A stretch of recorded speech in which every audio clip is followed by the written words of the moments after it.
a TiE 50 company. We are. Thank you very much. It's been a big thrill for us to be one of the recipients of the TiE 50 Award. And what was that experience like for you? How did you get into it, start to finish? Well, we knew about the TiE organization, obviously, and we're actually here as, at the expo last year.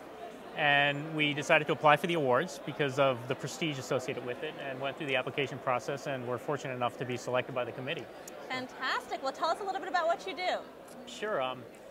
I'm the president and co-founder of Sococo, which is actually an acronym. It stands for Social Communications Company. And what we do is we build social communication services for distributed teams and companies. And the characteristics of most teams today and companies are that you have some people who might work from home. They might be distributed across a corporate campus. You might work with partners or suppliers who are in another part of the globe. And Sococo, our service is called TeamSpace, brings all these disparate people together in a very unique, highly visual, immersive communication experience. We call it a spatial interface that allows you to see your team and what they're doing all day long. What meetings are going on that might be relevant to you, who's busy, who's free. And with the click of a mouse, you can talk to anybody on your team and share anything that you have, whether it's a document on your computer or an enterprise cloud-based application you want to bring into the communication experience. Wow, how exciting. And so how long have you been doing this, 2007? We were founded in 2007, that's right. Okay, and was this your first entrepreneurial experience? I've worked for other startups before, but not as a founder, so this is the first time I've actually started a company myself, yes. Great, and what's it like to run a company? What advice would you give people out there on what best skills you need to be able to run a company? Well, in the early days of a startup, you have to be willing and able to do everything because there's no one to delegate to. So being a generalist and having a lot of kind of passion for what you do is really the key. That kind of gets you woken up in the morning every day and kind of keeps you slogging through all the details that you have to handle largely, with a very small team, kind of in the early days. So passion behind the idea and a lot of energy. A lot of energy. Oh, I hear that. Sleeping under the desk. Well, sometimes.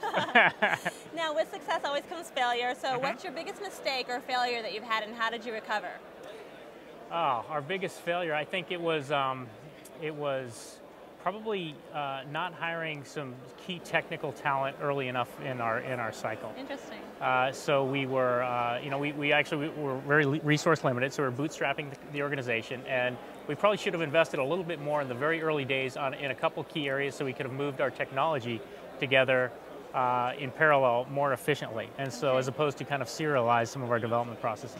Okay. And if I had to do it all over again, I would have actually spent more up front and been a little bit more aggressive on hiring. Wow, okay, great. And speaking of, the way you do things, have you had any mentors, and what type of influence have they had on you?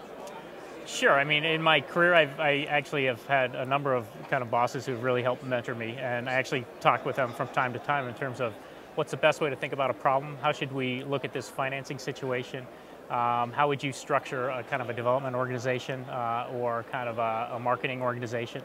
And so I really kind of relied on my network that I've built over my years working at larger organizations and kind of hit them up for advice. Great. And to wrap up, tell us an inspirational story that entrepreneurs out there want to hear. Oh, an inspirational story. It's kind of interesting. I mean, what I'm working on right now, I'm so passionate about. I felt like my whole career was actually moving towards this moment. I actually used to work at Yahoo in a bunch of kind of online social services.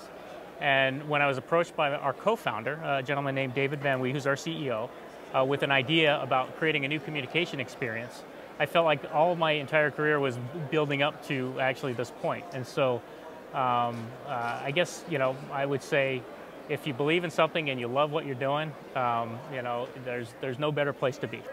Fantastic. Well, Paul, thank you so much.